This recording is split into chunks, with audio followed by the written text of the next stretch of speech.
이 세상 나라들의 흥망성쇠가 우리 세계사를 살펴보면 자세히 잘 나오고 있습니다.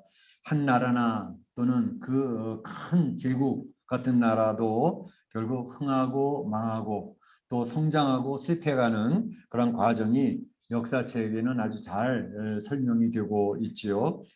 우리 성경만 보더라도 성경에서 우리 다니엘서에서 특히 얘기했던 이제 바벨론 제국이나 또 페르시아 제국 그리고 알렉산더의 헬라 제국 그리고 이어지는 로마 제국 그것들이 어떻게 시작이 되어졌고 어떻게 흥하다가 어떻게 망했는지 이런 내용들을 우리 성경에서 이야기한 것처럼 잘 볼 수 있습니다. 그래서 성경에서 선언하는 것은 이 세상의 모든 역사가 하나님의 주권하에 하나님의 통치하에 결국 이루어져 가고 있다. 그래서 하나님은 역사의 주관자가 되신다 하는 것을 선포하는 것이 성경의 선포입니다. 오늘 본문에도 북쪽 이스라엘 왕국의 멸망이 설명되고 있습니다. 북쪽 이스라엘 왕국은 한 209년 정도 유지가 되었고 9왕조 거기는 혁명도 계속되어졌습니다. 그래서 유다 왕국은 다윗 후손으로 한 왕국이 이어지게 되었지만 북쪽은 9왕조로 계속 바뀌고 혁명이 일어나고 하는 것 때문에 그래서 19명의 악한 왕들이 유지되고 있었던 것을 볼 수가 있습니다. 그래서 오늘은 이 북쪽 이스라엘 왕국의 그 멸망에 대해서 우리 살펴보면서 하나님께서 우리에게 주시는 메시지를 들어보고자 하는 것입니다. 그래서 먼저 살펴볼 것은 북왕국의 멸망은 어느 왕 때에 멸망되어졌는가 하는 것을 먼저 살펴보겠고 두 번째는 북왕국의 멸망의 원인은 무엇인가 하는 것에 대해 두 번째 살펴보고 세 번째는 북왕국 이스라엘의 회복은 불가능한 것인가 없는 것인가 라는 것에 대해서 한번 생각해 보도록 하겠습니다. 먼저 이제 북왕국의 멸망은 어느 왕 때인가 보겠는데 거기 6절 말씀 보게 되면 글에 나와 있죠. 호세아 제9년에 아수르 왕이 사마리아를 점령하고 이스라엘 사람을 사로잡아 아수르로 끌어다가 고산 강가에 있는 할라와 하볼과 메대 사람의 여러 고을에 두었더라 이렇게 나와 있습니다. 그러니까 호세아 왕 9년에 바로 이제 사마리아 수도가 아수르에 의해서 점령되어지면서 망하게 되어졌다 이렇게 얘기를 합니다. 그때는 호세아 왕 9년이었다 이렇게 얘기를 하는 것입니다.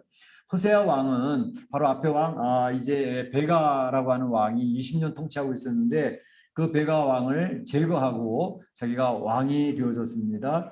그때는 남쪽 유다의 왕은 아하스 왕 12년이었습니다.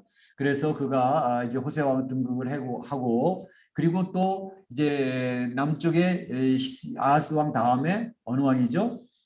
히스기야 왕입니다. 히스기야 왕 이제 히스기야 왕이 호세아 왕 3년에 등극을 해가지고 한 6년 정도 더 지나다가 이제 망합니다. 그러니까 호세아 왕 북쪽 이스라엘 호세아 왕 때는 아하스 왕과 히스기야 왕이 같이 걸쳐 있는 그러한 때였던 것을 기억할 필요가 있습니다.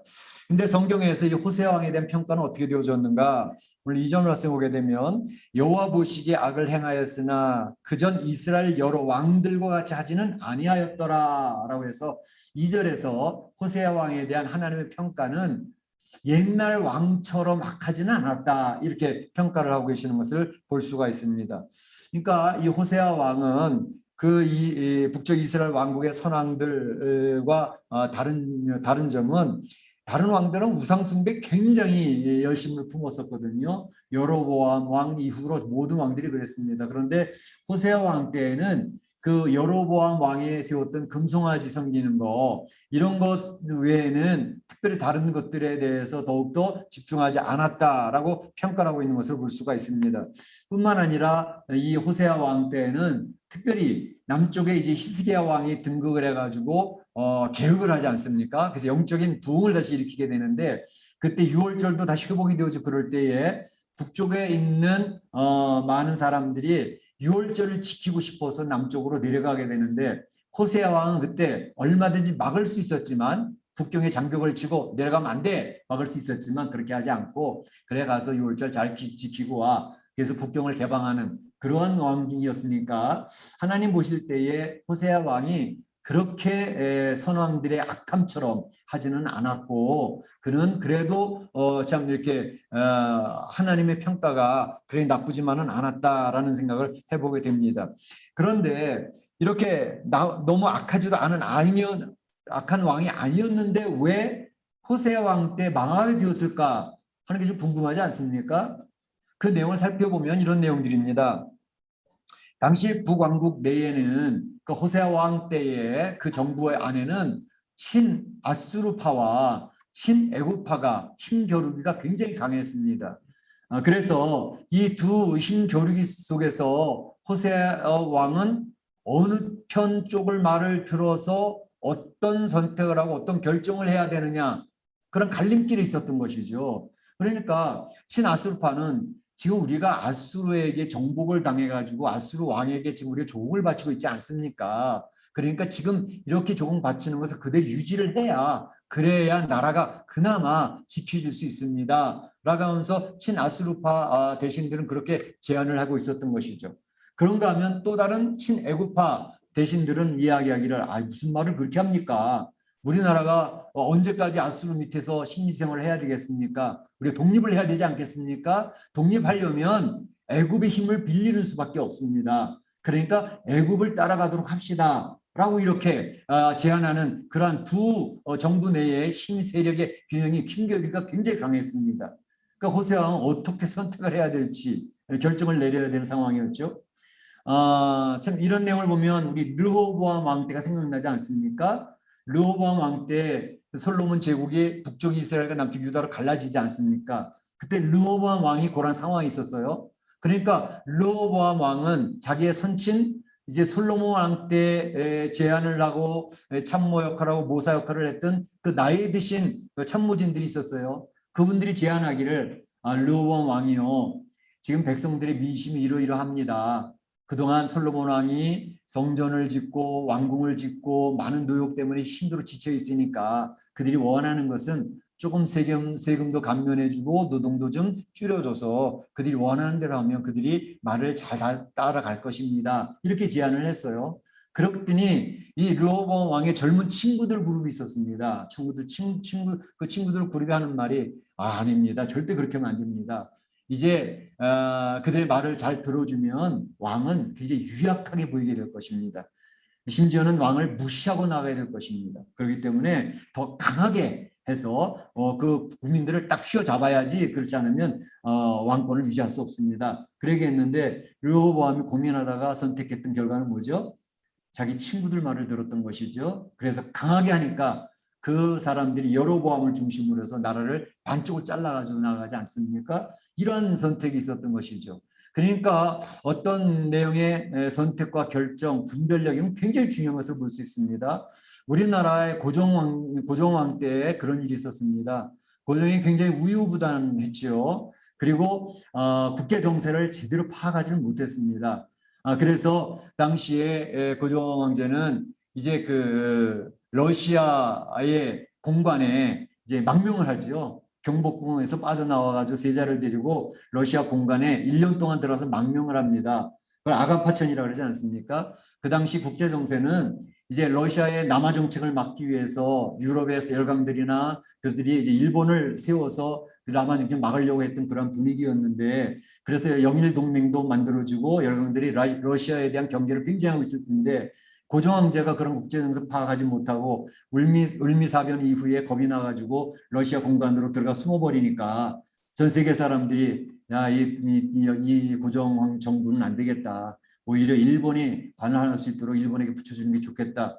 그런 국제 정세가 흘러가니까 한국이 먹혀버리는 거 아닙니까? 그건 똑같아요. 국제 정세가 이게 얽히고 설켜 있는 가운데 굉장히 한데, 지금 열흘 전에 우리 대한민국의 외교부 장관 정의용이라는 사람이 미국의 뉴욕에 와서 외교 포럼을 하는데 거기서 얘기를 했습니다. 중국이 지금 전랑 외교를 하고서 일방적인 그러한 주장을 하고 공세적으로 나오는데 당신은 어떻게 생각합니까? 물었더니, 중국이 그렇게 하는 건 자연스럽습니다. 중국이 지금 20년 전에 중국이 아니지 않습니까? 이미 힘을 가지고 있고 그 나라가 그렇게 힘이 더 커져가지고 패권을 차지할지도 모르는데 그만큼 큰 소리 칠 수도 있고 전랑 외교해도 괜찮다고 생각합니다. 외교부 장관이 가서 그런 얘기를 하니까 충격을 먹는 거죠. 그래서 참으로 그런 모습을 보면서 참 위태롭다 그런 생각이 들고, 반미의 친중공 정책을 외교 노선을 추구하고 있는 그런 모습이 굉장히 위험스럽다라는 생각을 많이 하게 됩니다. 뿐만 아니라 이제 참 종전선언을 계속해서 얘기하고 있는 그런 정부의 모습을 보면서, 종전선언에 숨겨져 있는 내용은 한국에 존재하고 있는 유엔 사령부를 해체하는 것이 목적입니다. 그렇게 되어지면 대한민국은 그냥 뭐 바람 앞에 촛불처럼 비어지는 그런 정부인데, 뭐 그런 걸 얘기하고 있으니까 전 세계 사람들이 그 얘기할 때마다 비웃고 있는 거죠. 좀 웃기는 나라라고. 저 나라는 지금 전 세계 어떻게 흘러가는지도 모르고 있다. 그런 생각을 하고 있는 것은 너무나도 위험스럽습니다. 그런데 바로 이 호세아 왕이 그러한 판단을 잘못하고 국제에서 잘못 파악을 해가지고 그냥 이 아수르를 배반을 하고 진 애굽 쪽에 사진을 보내니까 아수르가 모르겠어요. 바로 알아가지고는 야 저거 안 되겠다. 다 치워버려. 그래서 바로 내려와서 사마를 점령을 해가지고 호세아 왕 때 북쪽 이스라엘 나라가 망해버리는 것입니다. 그래서 722년에 이렇게 망해버리게 되어졌는데, 이런 모습을 보면서 우리 느끼는 것은 참으로 이러한 한 지도자의 결정과 판단과 분별력은 얼마나 중요한가 하는 걸 생각해보고, 한 나라도 그렇지만 특별히 가정에서의 가장도 마찬가지입니다. 한 가정에서 가장이 어떠한 선택, 어떤 분별력을 가지고 선택을 하고 결정을 해서 가정이 나아갈 방향 하는 것들을 할 때에 이 분별력은 굉장히 중요합니다. 한 가정의 직장 안에서도 그렇고 사업체를 세워나가는 데도 그렇지 않습니까? 사업체를 이끌어갈 때도 그 사업체의 장이 어떤 선택과 어떤 결정을 하느냐에 따라서 흥할 수도 있고 망할 수도 있는 거거든요. 그러니까 그런 것을 하기 위해서 중요한 것은 분별력인데, 그 분별력은 어디서 오느냐? 하나님 앞에 엎드려 기도해야 지혜를 얻습니다. 세상의 모든 지혜는 하나님으로부터 오는 것이기 때문에 하나님 안에서 푹 삶아져가지고 기도로 깊이 들어가서 하나님 뜻을 분별하면서 결정을 해야, 그리고 선택을 해야 실수가 최소화되어집니다. 그런데 우리는 종종 하나님의 주시는 지혜를 제껴버리고 내 경험, 내 판단, 나의 선택을 가지고 하게 되니까 굉장히 가정이 힘들어지기도 하고, 또 속해 있는 사업체가 힘들어지기도 하고, 공동체가 어려워지기도 하는 것입니다. 그렇기 때문에 우리 성도들은 모든 지혜 근본 되신 하나님 앞에 엎드려서 어떤 중요한 결정, 중요한 선택을 할 때는 반드시 하나님 앞에 엎드려서 기도하면서 자꾸 묻고, 하나님 기도를 응답하고 기다리고, 그러면서 결정해서 잘못된 선택과 결정이 되지 않기를 주님의 이름으로 축원합니다. 두 번째 생각해 볼 것은 북왕국의 멸망의 원인은 무엇인가 하는 것입니다. 목사님 지금 말씀하셨잖아요. 목사님 말씀하시기를 호세아 왕이 잘못된 판단, 결정으로 외교 정책의 실패로 망한 거 아닌가요? 라고 이야기할 수 있겠습니다. 맞습니다. 호세아 왕이 참으로 잘못된 분별력과 국제정세 파악을 못해서 잘못된 선택과 결정했기 때문에 나라가 망했습니다. 그런데 이것은 직접적인 원인은 돼요. 그런데 직접적인 원인보다 근본적인 원인이 있습니다. 그 근본적인 원인을 찾는 게 더 중요합니다. 근본적인 원인은 영적인 것이었습니다. 이를테면 오늘 여기 성경에서 우리가 쭉 읽어본 가운데서 발견되는 건 뭐냐 하면, 영적인 원인 가운데 우선 하나님의 은혜를 망각했다는 것입니다. 하나님의 백성인데 하나님의 은혜를 망각했다는 것입니다. 두 번째로는 하나님의 은혜를 망각하니까 그 자리에 우상들을 세우고 섬겼다는 것입니다. 그래서 세 번째로는 하나님 그래도 기회를 주셨어요. 돌이키라고. 지금이라도 돌아오면 된다라고. 그래서 각 선지자들을 세워서 계속 회개를 촉구했지만 그들은 하나님의 회개 촉구를 거절해 버렸습니다. 기회를 잃어버린 것입니다. 이 세 가지 내용이 바로 이 북쪽 이스라엘이 망하게 된 근본적인 원인입니다. 자, 먼저 이제 하나님 은혜를 망각했다고 하는 표현이 7절에 보게 되면, 애굽 땅에서 인도하여 내사 애굽 왕 바로의 손에서 벗어나게 하신 그 하나님 여호와께, 애굽 왕 바로의 손에서 벗어나게 하신 그 하나님 여호와께 죄를 범했다 그랬어요. 그 이스라엘 백성들이 애굽에서 종살이면서 얼마나 부지졌으면 우리 살려달라고, 우리 독립시켜달라고. 하나님께서 그들의 기도를 들으시고 모세를 보내어서 그들을 430년의 종살이 가운데서 건져내 주시잖아요. 얼마나 큰 은혜였습니까? 하나님께서 그들을 보호하시고 지켜주시고 인도하시는데 하나님 놀라운 역사들, 기적적인 역사들이 그들 삶 가운데 있었습니다.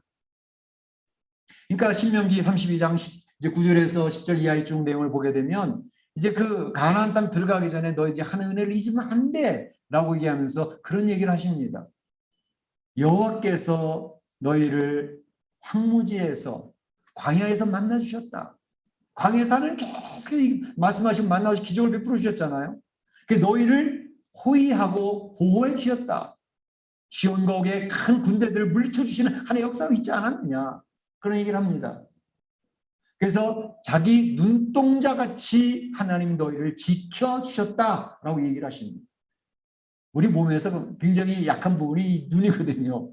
눈꺼풀에 속눈썹도 있고 겉눈썹도 있고 눈꺼풀이 있어가지고 먼지라도 들어올 것 같으면 순간적으로 다쳐가지고 보호하잖아요. 자기 눈동자같이 그 백성을 지키셨다는 거예요. 하나님이 지키심에 대한 확실한 보장을 그렇게 얘기하고 계시지 않습니까? 그리고 마치 독수리가 자기 새끼를 날개에 업어서 보호한 같이 이스라엘 백성을 날개에 품어서 그 백성을 지켜주고 여기까지 인도해 주셨다는 사실을 기억해야 된다라고 얘기를 합니다. 그래서 말씀하시는 것은 바로 여호와께서 이제 홀로 그를 인도하셨고 그와 함께 한 다른 신은 없었도다. 이스라엘 백성들아, 너희들에게 다른 신은 없어. 하나님이 홀로 너희를 지키시고 인도하시고 보호하셨으니 가나안 땅에 들어가서도 그렇게 하면 안 돼.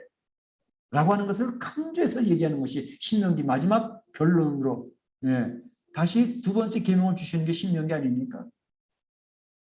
그런데 그들은 하나님이 그렇게 얘기를 하시고 그렇게 다짐을 하시는데도 하나님의 은혜를 망각해 버렸습니다. 은혜를 잊은 사람에게는 미래가 없습니다. 이 세상 살면서도 자기 은혜 베풀어 주신 사람들이 주변에 있을 수 있어요. 근데 그때는 그때고 지금 기분 나빠서 그들하고 교제하고 싶지 않아. 은혜를 잃어버리면 그 사람에게는 미래가 없습니다. 자기를 힘들 때 어려울 때 도와줬던 사람을 기억을 하고 어떻게 하면 은혜를 갚을까? 그들에게 못 갚으면 내가 다른 사람이라도 은혜를 갚아야지. 그런 마음을 가지고 살아가는 사람은 이 세상을 하나님의 나라로 살아갑니다. 그런데 모든 사람 관계를 끊어버리고 쟤는 저래서 기분 나빠, 쟤는 저래서 기분 나빠 다 끊어버리고 나면 자기 혼자 살아가는 겁니다. 지옥의 삶을 사는 겁니다. 그래서 사람들은 자기의 베푸는 은혜, 영적인 은혜를 베풀어서는 기억을 하고 생활에 은혜를 베풀어서는 기억을 하고 삶의 은혜를 베풀어서는 기억을 하고 은혜를 간직하고 살아가는 사람은 마음이 부드럽습니다. 감사함이 넘칩니다. 하나님의 은혜를 망각하고 살아가는 사람에게 미래가 있겠습니까? 잘 되겠습니까?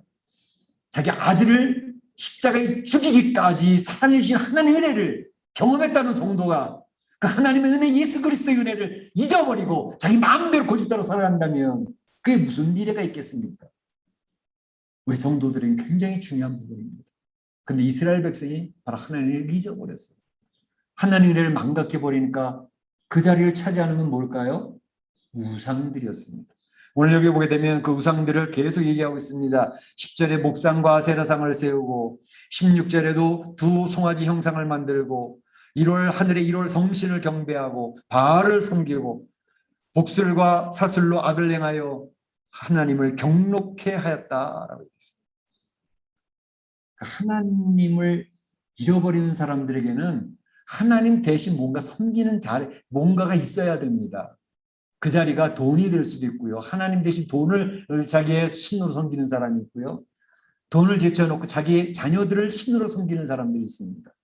이 세상의 권세를 신으로 섬기는 사람들이 있습니다.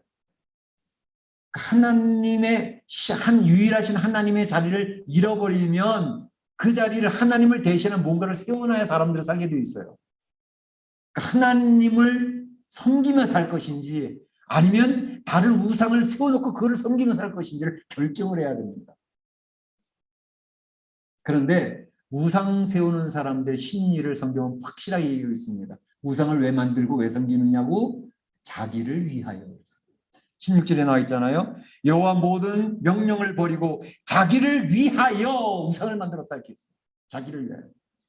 우상을 만드는 초점은 자기 잘 살겠다는 겁니다. 내 복 받겠다는 것입니다. 그게 우상 섬기는 사람의 기본적인 심리예요. 그러니까 자기를 위하여 산다는 것은 이 세상에서 이 우주의 주인은 나야라는 것을 얘기하는 것입니다. 사탄의 가장 핵심이 뭘까요? 나도 하나님같이 되는데 왜 하나님만 존경받아야 돼? 나도 존경받아야지. 그게 사탄의 교만입니다. 그래서 인간의 심령 속에 사탄 지혜가 는 게 교만을 심어주는 것입니다. 우리는 태어나면서도 교만을 가지고 태어납니다. 내가 치고 내 중심으로 돌아가야 돼, 세상은. 근데 신앙인이 된다는 것은 세상에 내가 중심이 아니구나. 하나님이 중심이 되는구나. 그걸 깨달아가는 게 신앙입니다. 그게 구원받은 사람의 가치관입니다. 나는 하나님 주변에 있는 존재지 내가 주인이 아니고 하나님은 나를 위해서 존재하는 분이 아니야. 내가 이용해 먹는 하나님이 아니야. 그걸 깨닫는 게 신앙입니다. 그래서 하나님과 가까이 있고 하나님과 교제하는 게 가장 행복한 것을 깨달아가는 사람들이 신앙인 것입니다. 예수님과 교제하고 하나님의 은혜 속에서 거하고 그의 평안을 누리는 것.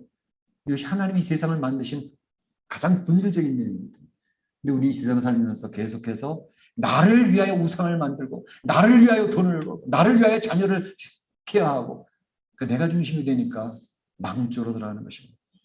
그래서 오늘 여기서 하나님을 망각하니 그 자리에 우상을 세워서 자기를 위하여 복받으려고 발버둥을 쳤다. 그것 때문에 이스라엘 망했다라는 것입니다. 세 번째로는 사람이 죄성을 가지고 태어나기 때문에 실수할 수 있어요. 잘못할 수 있어요. 판단착오 할 수 있다니까요. 우리가 뭐 천사처럼 완벽한가요? 완벽하지 않기 때문에 내 욕심을 끌릴 수 있거든요. 내 이기심에 끌릴 수 있거든요. 쾌락에 끌릴 수도 있고요. 넘어질 수 있다니까, 실족할 수 있다니까요. 근데 그때마다 하나님께서는 녹화하시죠. 성령님이 녹화를 하신다고. 돌아올 수 있는 기회를 제공을 하신다고. 하나님 돌아오라고 얘기할 때 그것을 받아들이고 돌아오면 되는 것입니다. 천국과 지옥 가는 사람의 차이점이 뭐냐고요? 천국도 죄 지은 사람이 가는 곳입니다. 지옥도 죄 지은 사람이 가는 곳이고 왜 죄성으로 태어났기 때문에 우리는 죄를 밥 먹듯 지으면서 살아간다고요. 근데 천국과 지옥의 차이점은 천국은 자기 죄를 시인하고 잘못했다고 고백하고 예수 그리스도의 용서를 받아들이는 사람이 가는 곳이 천국입니다. 지옥은 무슨 뚱딴지 같은 소리야. 나는 내 생각대로 살 거야. 고집피고 주님을 받아들이지 않고 내 생각대로 내 중심에서 살아가는 것이 지옥인 것입니다. 하나님께서는 선지자들을 보내서 얘기를 하셔요. 계속. 성경 말씀을 통해서 계속 말씀을 하셔요. 돌아오라고. 너 중심에 너를 위한 삶을 살아가면 안 된다고. 하나님이 중심이라고. 하나님 말씀한 걸 들으라고. 지금이라도 돌아오면 된다고. 근데 오늘 여기서 보게 되면 너희는 돌이켜 너희 악한 길에서 떠나 나의 명령과 율례를 지키래라고 했습니다. 그런데 오늘 말씀을 보면 하나님의 말씀을 버리고 15절, 16절에도 버리고 그리고 14절에는 그들이 듣지 아니하고 그들의 목을 곧게 하여 그 조상들의 목같이 목에 힘을 딱 주고 있는 거예요. 목과 어깨 힘을 딱 주고 내가 너한테 굽혀? 절대로 안 굽혀. 그렇게 하니까 하나님이 돌아오라고 하는 계속 회개를 권유해도 돌아오지 않으니까 망한 것이라는 것입니다. 이게 외교적인 직접적인 실패보다 더 근본적인 영적인 원인이었다는 사실을 성경은 밝혀주고 있습니다. 하나님을 망각하고 죄에서 돌이켜서 하나님의 부르심을 거절하면 멸망입니다. 바로 가장 중요한 것은 하나님 앞에 바로 서야 되는 것이 가장 중요한 일입니다. 그럼 이런 내용을 볼 때 북이스라엘의 왕국의 회복은 아예 영영 사라져버리는 것인가 불가능한 것인가 생각해 보게 돼요. 왜냐하면 남쪽 유다 왕국은요 바벨론의 포로로 가가지고 70년 이후에 다시 돌아왔잖아요. 회복이 되어졌잖아요. 남쪽 유다 왕국은 70년 이후에 바벨론에서 포로에서 돌아와서 회복이 되어지는 모습이 있어요. 근데 북쪽 이스라엘은 회복됐다는 말이 성경에 없어요. 역사를 찾아봐도 북쪽 이스라엘이 회복되어진 것이 기록이 없어요. 그러면 북쪽 이스라엘 왕국의 회복은 영영 끝나버리는 것인가? 이런 생각을 하지 않을 수가 없게 된단 말이죠. 근데 이것은 근본적으로 아수르의 식민지 정책과 바벨론의 식민지 정책이 완전히 틀려서 그래요. 아수르의 식민지 정책은 말살입니다. 그래서 오늘 본문에 나오는 것처럼 사마리아에 있던 사람들을 여기저기 끌고 가잖아요. 고산강, 아수르에 있는 고산강가에 있는 할라와 하볼과 메대로 여러 곳을 끌고 가서 다 흩어버렸어요. 특별히 사마리아의 지도층에 있는 사람들, 정치적, 사회적, 경제적 지도층에 있는 사람 다 끌어다가 다 흩어버렸어요. 뿐만 아니라 그들은 아수르에 있었던 사람들을 사마리아 성으로 다 집어넣어놨어요. 그래서 24절에 보게 되면 아수르 왕이 바벨론과 구다와 하와와 하맛과 스발와임에서 사람 옮겨다가 이스라엘 자손을 대신하여 사마리아 여러 성읍의 두매 사마리아를 차지하고 그 혼합 정책을 쓴 거예요. 그 아수르의 식민 정책이 그거예요. 아, 그들은 내버려두면 또다시 반발하고 독립전쟁한다고 그러고 그러니까 안 되니까 다 섞어버려. 그러니까 그들은 바로 정체성을 파괴하는, 하나님 백성 정체성을 파괴하는 것과 혈통을 파괴하는 겁니다. 그리고 세 번째 종교를 파괴하는 것입니다. 그래서 나중에 33절에 보게 되면 그 민족의 풍속대로 자기들의 신들을 섬겼더라. 여러 사람, 여러 족속이 와가지고 섬기니까 각각 자기의 신들을 섬기는 혼합 종교가 되어버리는 거죠. 마지막에 WCC 운동이 있죠. 아, 이 종교도 저 종교도 구원 다 있어. 어느 종교 다 있는 거야. WCC 운동을 합니다. 종교다원주의. 이게 하나님이 가장 싫어하는 것입니다. 지금 그런 쪽으로 나가고 있어요. 전 세계 종교를 잘 보세요. 다 섞어버리는 것입니다. 그런데 바로 이러한 모습 속에서 이제 이 북쪽 이스라엘이 사마리아가 완전 혼혈적이 되어져 버리니까 수룹바벨이 바빌론에서 포로 돌아와서 다시 성전 건축할 때 사마리아 사람들이라서 부탁하잖아요. 야, 그래도 우리도 조금 피가 있어. 우리도 성전 짓는데 동참하고 싶어. 그랬더니 수룹바벨은 단호하게 안 돼! 잘라버렸습니다. 하나님 고려 성전을 지었는데 혼혈적이 되고 정체성도 잃어버린 종교의 다원주의 했던 너희들이 섞일 수가 없어. 끌어버렸어요. 나중에 예수님 당시에 사복에서 나와 있는 것처럼 사마리아 사람들은 계치고를 받았습니다. 너희들에게서 하나님을 섬기는 것을 어떻게 볼 수가 있겠어? 그래서 계치고를 받은 거예요. 이런 정체성 파괴나 혈통 파괴나 종교적인 혼합주의를 당하게 되어지면 이게 사단이 쓰는 수법 중에 하나입니다. 우리 이런 내용을 보면서 좀 심각하게 한번 접근해야 될 필요가 있는 게 뭐냐면 아프간 사태를 보면서 우리 굉장히 마음이 안타까워하잖아요. 특별히 아프간에는 8,000명이나 되는 크리스찬이 있다고 보고를 하고 있어요. 최대. 근데 8,000명의 크리스찬들이 지금 아프간에서 이슬람이 들어와서 이제 그 개종을 했던 사람을 찾아내서 다 죽이지 않습니까? 그러니까 아프간에 있는 크리스찬들이 지금 많이 순교를 당하는 상황들이라고. 얼마나 위험한 가운데. 물론 북한의 지하교회 성도들 잡히면 다 죽지만 그러니까 이 아프간에 있는 사람들이 너무나도 지금 초장하는데 우리 기도 많이 해야 되죠. 아프간에 있는 크리스찬들이 생명이 죽임을 당하지 않도록 위해서 기도할 필요가 있습니다.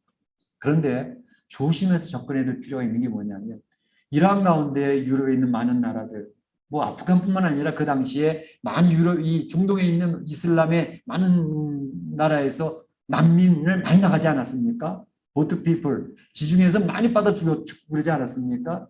그때 그래서 유럽 EU에서는 난민들 받아들이자 그렇게 해가지고 난민들을 이거 인간의 차원에서 그들을 갖다가 그래도 자유를 주고 그들의 생존권을 보장을 해야지. 그래서 난민을 많이 받아들였어요. 굉장히 그 뜻은 좋죠. 그런데 문제가 뭐냐 하면 이슬람교 사람들 자체가 이 난민 정책을 하고 있습니다. 그게 뭐냐면 이슬람 교도들을 각 세계에 쫙 퍼뜨려서 이슬람화 시켜야 된다라는 그런 그들의 속셈이 숨겨져 있어요. 지금 보게 되면 유럽의 스웨덴 같은 데는 전 인구 대비 30%가 이슬람 교도입니다. 독일에는 20%가 이슬람 교도입니다. 프랑스는 18%. 네. 그리고 영국은 17%가 전 국민의 17%가 이슬람 교도입니다. 그래서 이 이슬람 교도 그 정책을 위반하고 있는 사람들이 야, 우리 신께서 총 한 번 쏘지 않고 이 유럽을 수십 년 후에 이슬람으로 정복시킬 거야 라는 것을 공고연히 이야기하고 있는 시대입니다. 그래서 유럽이 지금 이슬람교도 때문에 개토화됐다 그러잖아요. 이슬람교도 있는 들어가지도 못해요. 폴리스들이. 그들이 자치정부가 만들어져 있는 거예요. 그러니까 유럽의 선진국들이 다 이슬람교에서 장악이 되어서 망해가고 있는 중이죠. 근데 이러한 정책이 지금 우리 대한민국, 아시아에서는 대한민국이 전략적 대상으로 정해져 있습니다. 그래서 이슬람교들이 파키스탄이, 인도네시아니 다 이슬람교도잖아. 한국에서 자리 잡아라. 한국의 여러 국회에서 법도 많이 이슬람 친우호적인 이슬람교도 법을 많이 만들어 놨으니까 가면 의료보험 혜택도 받을 수 있고 정부 지원도 받을 수 있고 이슬람교들 가서 얼마 살 수 있어. 점점 침식이 되어져가는 그런 상황이 되어져 있어요. 그러니까 난민에 대한 국유라면 좋은데 우리 기독교인으로서는 이런 부분에 대한 조심성을 가지고 잘 접근해야 된다는 것입니다. 그러니까 이러한 정체성 파괴나 이러한 혈통 파괴나 종교 파괴를 통해 가지고 정복해 간다는 거죠. 더군다나 우리 대한민국은 이제 한 명도 채 안 되는 0.78명의 자녀가 된다 그러지 않아요? 그래서 이제 몇십 년 후에 되게 되면 지금 5천만이 3천만, 2천 명으로 줄어든다는 거예요. 근데 이슬람교들은 날 수 있는 데까지 나라는 거거든요. 이슬람교도 정체가. 그냥 무지무지해는 많이 났습니다. 난 다 이슬람교도가 되니까. 그래서 그걸 보면서 우리 옛날에 그랬어요. 제가 자랄 때만 하더라도 한 명 낳아 잘 기르자 그런 얘기가 있었고 저희가 아이들 3명 낳았을 때 목욕탕에도 제대로 못 가서 야만인으로 취급받아가지고 그런데 지금 시대가 바뀌니까 빨리 애를 많이 낳으라고 야단이잖아요. 그 몇십 년 앞을 내다보지 못하는 정책들이죠. 이제 앞으로 한국에 점점 인구가 줄어가지고요. 이제는 자녀 많은 집이 큰 힘을 얻는 그런 시대가 옵니다. 그렇기 때문에 우리 크리스천들은 지금 자녀를 많이 낳을 수 있으면 많이 낳아야 돼요. 물론 목사님 무슨 소리를 지금 2명만 있어도 대학교 공부도 못 시키고요. 살아가는 게 힘든데 무슨 애를 많이 낳으라 그러십니까? 길게 보시기 바랍니다. 길게. 그러면 크리스천들이 이스라엘 교도한테 나라 뺏기지 않는 그런 일이 벌어질 수 있을 것 같습니다. 그런데 중요한 것은 오늘 북쪽 이스라엘 회복될 것이냐 안 될 것이냐는 문제입니다. 보게 되면 북이스라엘과 회복이 불가능하냐. 오늘 에스겔서 37장 15절 28절 말씀 보게 되면 이런 내용이 있습니다. 16절에 보게 되면 두 개의 막대기를 가지고 설명하는 내용이 있습니다. 두 개의 막대기 뭐냐. 하나의 막대기는 유다라 쓰고 하나의 막대기는 에브라임, 북쪽 이스라엘 얘기합니다. 써라. 그 두 개를 하나 묶어라. 그래서 한 막대기가 되게 하라. 이제는 바로 이스라엘의 자손들이 한 막대기를 취하여 그들에게 이제 한 막대기가 되게 했기 때문에 그들이 이제 한 나라가 되어져서 한 임금이 모두 다스리게 될 것이다라는 그런 얘기를 했습니다. 유다는 유지가 됐는데 북쪽 에브라임 없어졌다. 아니 한 막대를 합해가지고 한 나라가 될 거야라고 얘기를 합니다. 그래서 그들은 내 백성이 될 것이고 나는 그들의 하나님이 될 것이다 라고 얘기하면서 에스겔서 37장 25절 말씀을 보게 되면 이제 다윗이 영원히 그 왕이 될 것이다 라고 얘기했습니다. 이스라엘 백성들 유다는 존속했지만 북쪽 이스라엘 다 흩어져 버린 것 같은데 다윗이 왕이 돼서 그들을 통치하게 될 날이 올 거야 이 얘기합니다. 무슨 말이죠? 다윗은 누굴 얘기하죠? 예수 그리스도를 이야기합니다.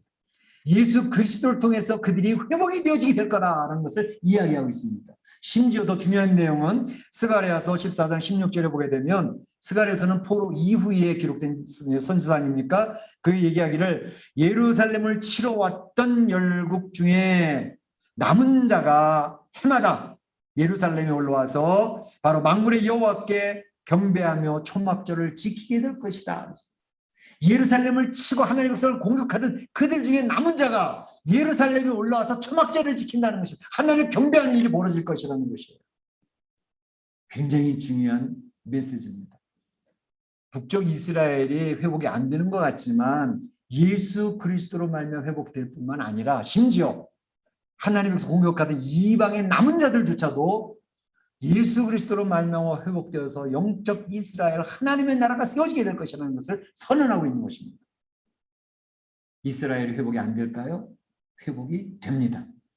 예수 그리스도로 말미암아 회복되는 줄 믿으시기를 축원합니다. 그래서 북쪽 이스라엘 왕국은 멸망해서 이제 이 세계에서 없어지지 않았느냐? 아니요. 하나님께서 선택하신 하나님의 백성을 통해서 영적 이스라엘 하나님의 나라를 세워서 한 예수 그리스도께서 통치하는 그 나라가 올 것이라는 사실을 선언하고 있습니다. 오늘 말씀의 내용들을 한번 정리해 보세요. 호세아 왕처럼 잘못 분별력을 가지고 잘못 판단해서 잘못 선택으로 결정했기 때문에 나라가 망했습니다. 우리 성도들의 삶도 중요한 선택과 결정을 해야 될 때가 있습니다. 분별력이 필요합니다. 기도하는 사람에게, 하나님과 엎드려서 기도하며 선택하고 결정하는 사람에게 실수를 최소화시킵니다. 기도 많이 하시기를 바랍니다. 이제 멸망의 직접적인 원인이 됐던 것은 호세아의 외교적인 것이라고 생각을 했지만, 그건 직접적인 원인이 됐지만 근본적인 원인은 하나님 앞에 바로 서지 않았기 때문이라는 것입니다. 하나님 앞에 회개에 초청이 있었지만 그걸 거절했기 때문에 망했다는 것입니다. 우리 성도들이 휘청휘청할 수 있죠. 넘어질 수 있죠. 하나님이 그래도 계속 녹화하시면서 우리를 불러주십니다. 그때 하나님 잘못했어요. 힘을 주세요. 우리 돌아가면 됩니다. 그걸 하나 고집 피우기 때문에 망하는 것입니다. 다 망한 것 같아도요, 예수 그리스도로 인해 가지고 회복이 되어집니다. 절대 비관적이 될 필요 없습니다. 예수 그리스도의 은혜가 넘칠 줄로 믿습니다. 우리 사랑하는 성도의 축복이 넘치기를 주의 이름으로 축원합니다. 그래서 기도하겠습니다. 다 같이 한 목소리 기도합니다. 오늘 주신 말씀 여러분들 하나를 붙들고 기도하시기 바랍니다. 사랑의 하나님 감사합니다. 오늘 북쪽 이스라엘 왕국이 참으로 19명의 왕을 끝으로 망한 소리를 듣게 됩니다. 아버지 하나님, 그 이스라엘 왕국의 멸망의 원인들을 생각해 보면서 교훈을 받습니다. 호세 왕의 잘못된 선택과 결정으로 망하게 됐지만 근본적인 원인은 하나님의 주신 은혜를 망각하고 하나님의 자리에 우상을 세워놓고 자기를 위하여 살았기 때문에 망했습니다. 하나님께서는 선지자를 보내서 그들이 회개할 것을 계속 요청했지만 그조차도 거절해버려서 망했습니다. 하나님, 저희들의 교훈을 받게 하여 주옵소서. 이스라엘이 망했지만 결국은 하나님 예수 그리스도로 말미암아 회복되어진다는 사실을 기억을 하고 낙심하지 않게 하시고 좌절하지 않게 하시고 오직 예수님 앞에 견고하게 붙어서 예수님을 의지하는 백성으로 살아갈 수 있게 하셔서 망하지 않게 하여 주시옵소서. 주님께서 우리 사랑하는 성도를 축복하실 줄 믿사옵고 예수님의 이름으로 기도하옵나이다. 아멘. 다 일어나셔서 찬송